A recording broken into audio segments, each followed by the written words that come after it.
Hello, everyone. Welcome to INSZN's College Football Show. I am Braxton Wilkes, joined as always with co-founder Christian Berry.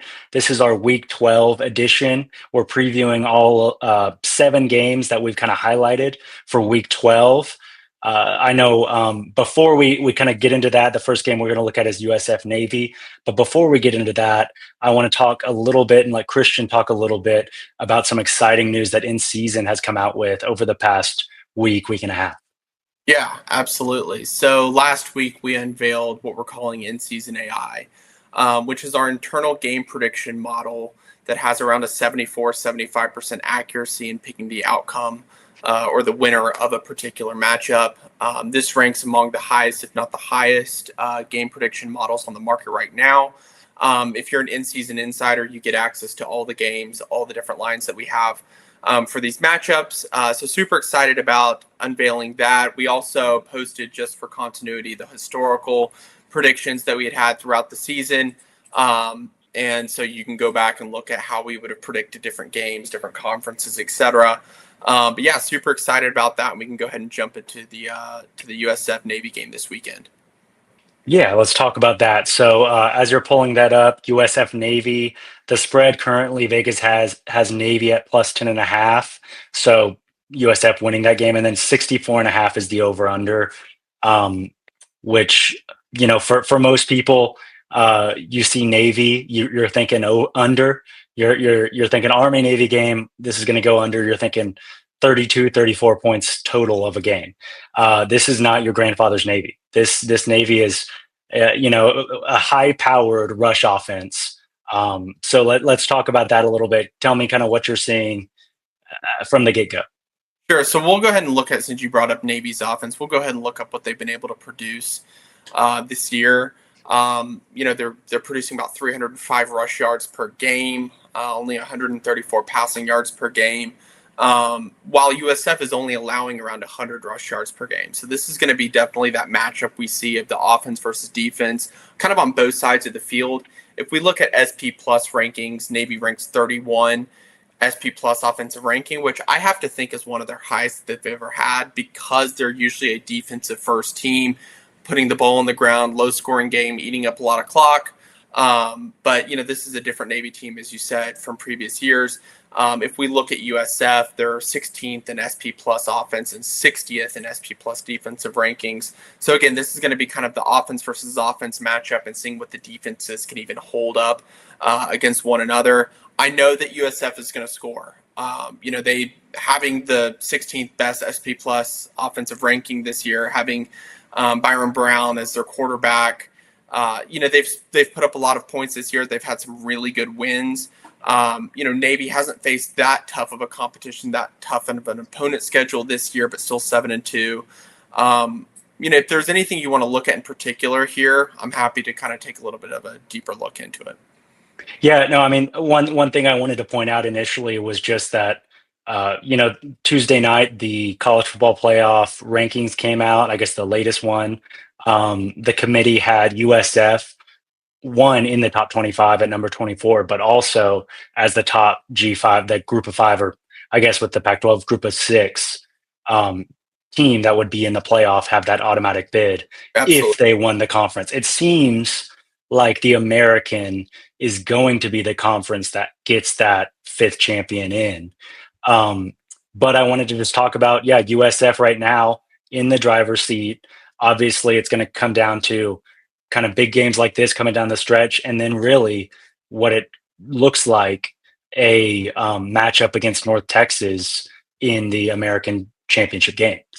Yeah, I kind of agree with that. I mean, if we look at their last 3 regular season games, Navy, that's a winnable game. UAB, definitely a winnable game.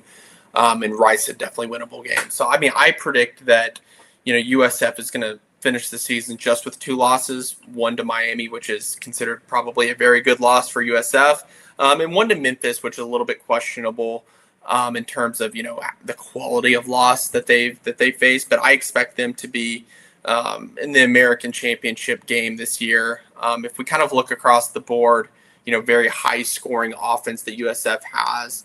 There's not many huge takeaways. I'm looking at that over under at 64.5, especially for this Navy matchup, thinking I think they're going to blow the doors off it. And I think that USF could probably get pretty close at, scoring 64 points themselves. If we look at their, last 5 to 6 games, scoring in, 63, 54, 63, 48, 55 in their last 5 wins. So that's kind of how I'm seeing this matchup happening. But yeah, I mean, do you want to take a look at Byron Brown? Do you want to take a look at anything else? Yeah. Take a look at that, and I'll keep talking kind of about the American. I do, like you said, I agree with you. They're going to be, or I won't say they will, because I think USF is going to win this game.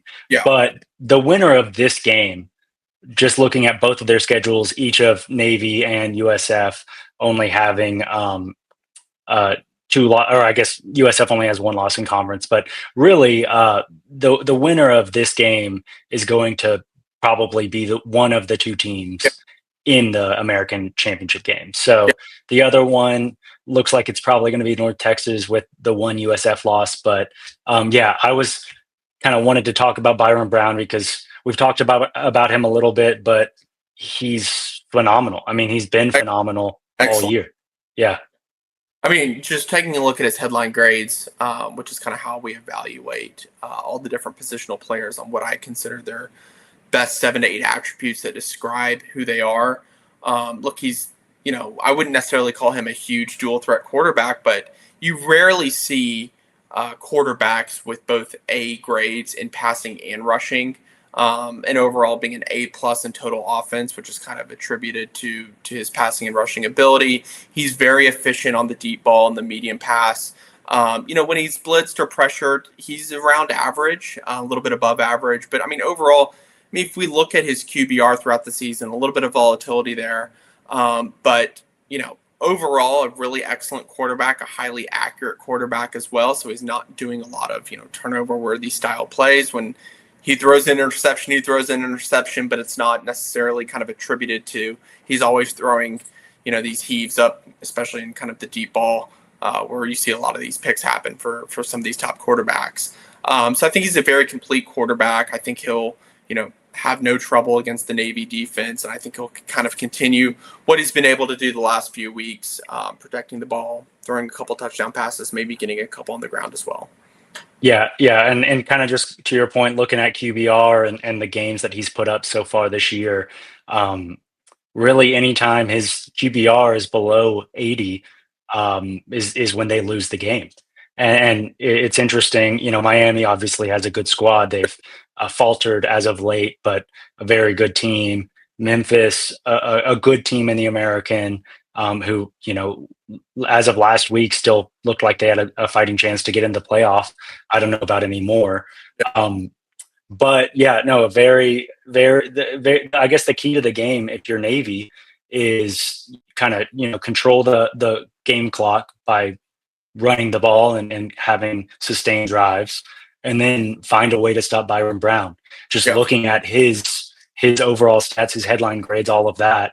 I don't know how I would stop him, but I'm sure if you're looking at that Miami or Memphis game tape, you're seeing what they're doing, which to me, it looked like they always had a spy on him. They were blitzing and disguising coverages a lot. So if I'm Navy, that's what I'm trying to do. Yeah, I agree with that. Yeah, I couldn't agree anymore. And I think that we've kind of talked high level about what we think about this game, what we think about Byron Brown. I mean, I think that USF wins this game. Right now, the AI prediction is 78% that USF wins this game. I think that's kind of spot on. It kind of matches what we're looking at the spread, which is 10.5. So I don't have any huge high-level takeaways. I think the best bet here, from my perspective, would, one, take the over because you're facing a Navy defense that's pretty poor, gives up a lot of points this year, but they also are capable of scoring themselves. So I think that taking the over here makes the most sense. And if you have any secondary bets, I think I would take USF to cover. They've been pretty good at covering this year in terms of being able to put points up and beat their opponents handily. So I think I would take USF spread and then over on the game, and that kind of aligns with what the AI is predicting as well. Yes, no, I agree. I think those are kind of where I would be leaning as well. I think the kind of, you said it earlier, but USF might put up 64 on their own. You know, like they've done that throughout the season in some games. So again, this is our in-season college football show for week 12. For any USF, any Navy fans, any college football fans in general, please remember to follow, like, subscribe, and check out inseason.co.